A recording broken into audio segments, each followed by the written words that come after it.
ਸੰਜੀਵ ਅਰੋੜਾ ਦੀ ਲੁਧਿਆਣਾ ਦੇ ਵਿੱਚ ਜਿੱਤ ਹੋਈ ਤੇ ਉੱਥੇ ਹੀ ਵੱਡੀ ਲੀਡ ਦੇ ਨਾਲ ਆਮ ਆਦਮੀ ਪਾਰਟੀ ਜਿੱਤ ਪ੍ਰਾਪਤ ਕਰਕੇ ਜਾਂਦੀ ਹੈ। परंतु ਉੱਥੇ ਹੀ ਮਨੀਸ਼ ਸਿਸੋਦੀਆ ਦਾ ਬਿਆਨ ਸਾਹਮਣੇ ਆ ਰਿਹਾ ਹੈ। ਦੂਜੇ ਪਾਸੇ ਉਹਨਾਂ ਦੇ ਵੱਲੋਂ ਇੱਕ ਵੱਡਾ ਦਾਅਵਾ ਤੱਕ ਠੋਕ ਦਿੱਤਾ ਗਿਆ ਹੈ ਤੇ ਉੱਥੇ ਹੀ ਉਹਨਾਂ ਦਾ ਕਹਿਣਾ ਹੈ ਕਿ ਹੁਣ ਲੋਕਾਂ ਦਾ ਪਿਆਰ, ਪੰਜਾਬ ਦਾ ਪਿਆਰ ਹੈ ਜਿਹੜਾ ਕਿ ਆਪ ਸਰਕਾਰ ਨੂੰ ਯਾਨੀ ਕਿ ਝਾੜੂ ਸਰਕਾਰ ਨੂੰ ਬਹੁਤ ਮਿਲ ਰਿਹਾ ਹੈ ਤੇ ਹੁਣ ਹਜੇ ਜਿਹੜਾ ਕਿ ਲੁਧਿਆਣਾ ਦੀਆਂ ਜਿਮਨੀ ਚੋਣਾਂ ਦੇ ਵਿੱਚ ਅਸੀਂ ਸੈਮੀ ਫਾਈਨਲ ਜਿੱਤ ਲਿਆ ਹੈ ਤੇ ਹੁਣ ਫਾਈਨਲ ਵੀ 2027 ਦੇ ਵਿੱਚ ਜਿੱਤ ਜਾਵਾਂਗੇ ਤੇ ਆਪ ਸਰਕਾਰ ਦੁਬਾਰਾ ਰਿਪੀਟ ਮਾਰੇਗੀ ਤੇ ਜਿਸ ਦੇ ਤਹਿਤ ਵੱਡਾ ਦਾਅਵਾ ਠੋਕ ਦਿੱਤਾ ਹੈ ਤੇ ਮਨੀਸ਼ ਸਿਸੋਦੀਆ ਨੇ ਕੁਝ ਨਸ਼ੇ ਨੂੰ ਲੈ ਕੇ ਵਿਰੋਧੀਆਂ ਦੇ ਉੱਤੇ, ਪੰਜਾਬ ਦੇ ਸਿਆਸਤਦਾਨਾਂ ਦੇ ਉੱਤੇ ਤਿੱਖੇ ਨਿਸ਼ਾਨੇ ਵਿਸਾਦੇ ਨੇ ਤੇ ਉੱਥੇ ਹੀ ਹੋਰ ਕੀ ਕੁਝ ਕਹਿਣਾ है आओ ਤੁਹਾਨੂੰ ਸੁਣਾਉਂਦੇ। भाई भगवंत मान जी को, सभी कार्यकर्ताओं को, सभी एमएलए, सभी मिनिस्टर, एमपीज, सबको बहुत बहुत बधाइयां। इंकलाब! कल आपने इंकलाब जिंदाबाद करके जी खुश कर दिया। मैं तो दिल्ली में बैठा था कल, मैं और अरविंद केजरीवाल जी साथ में बैठे थे, खूब दिल खुश हो गया। संजीव अरोड़ा जी को भी बहुत बहुत बधाई, एक एक कार्यकर्ता को, और सबसे ज्यादा लुधियाना वेस्ट के लोगों को बहुत बहुत धन्यवाद। इतना मान, इतना प्यार, सम्मान देने के लिए जोरदार तालियां एक बार लुधियाना वेस्ट के लोगों के लिए बजाइए। बहुत बहुत धन्यवाद, क्योंकि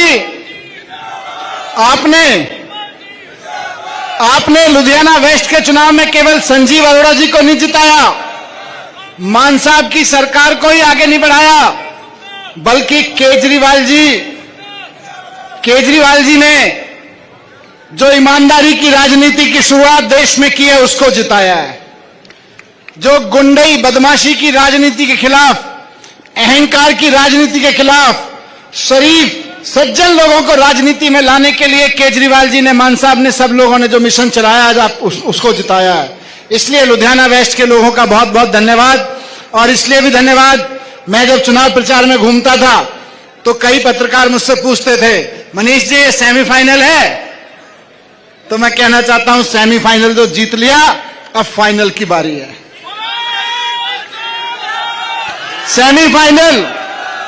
और आप देखो 2022 में जब पूरे पंजाब में आंधी चल रही थी आम आदमी पार्टी की, तब जितने वोटों से लुधियाना वेस्ट की सीट जीती थी उससे दोगुने मार्जिन से आपने लुधियाना वेस्ट की सीट जीती है, दोगुने मार्जिन से।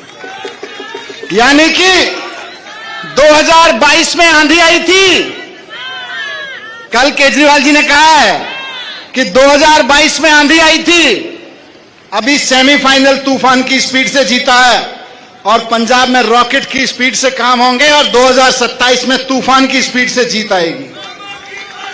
तूफान की तैयारी करो, तूफान की तरह से जीतने की तैयारी करो। लेकिन सारे कार्यकर्ताओं को, एमएलएस को, मिनिस्टर्स को, सबको मेरी रिक्वेस्ट है कि 1.5-2 साल अभी पंजाब की जनता की इतनी सेवा करनी है, और जिन लोगों ने नशे का बीज पंजाब में बोया है उनको तो जनता ने उखाड़ दिया। नशे को उखाड़ने की जिम्मेदारी हमारी, आपकी है, आम आदमी पार्टी की है, हमारी सरकार की है। सबको मेहनत करनी है। पंजाब को नशा मुक्त बनाए बिना चैन नहीं लेंगे, सोएंगे नहीं, दिन रात एक करके करेंगे। करेंगे कि नहीं करेंगे? हाथ उठा के बताओ। पंजाब को नशा मुक्त बनाने के लिए केजरीवाल जी ने और मान साहब ने जो मिशन छेड़ रखा है उसको ठंडा नहीं पड़ने देंगे, उसको फिर से शुरू करेंगे और गांव-गांव तक, एक-एक गांव को नशा मुक्त बनाएंगे। पंजाब के एक-एक बच्चे को शानदार एजुकेशन दिलवाएंगे, इसके लिए सरकार बनाई थी। पंजाब के एक-एक गांव में एक-एक किसान को मान साहब की नीतियों का फायदा पहुंचाएंगे, इसके लिए सरकार बनाई थी।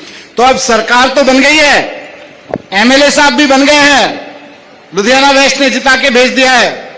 अब अगला बारी है हम सब लोगों की कि मिलके काम करेंगे और अब की बार फाइनल की तैयारी करेंगे।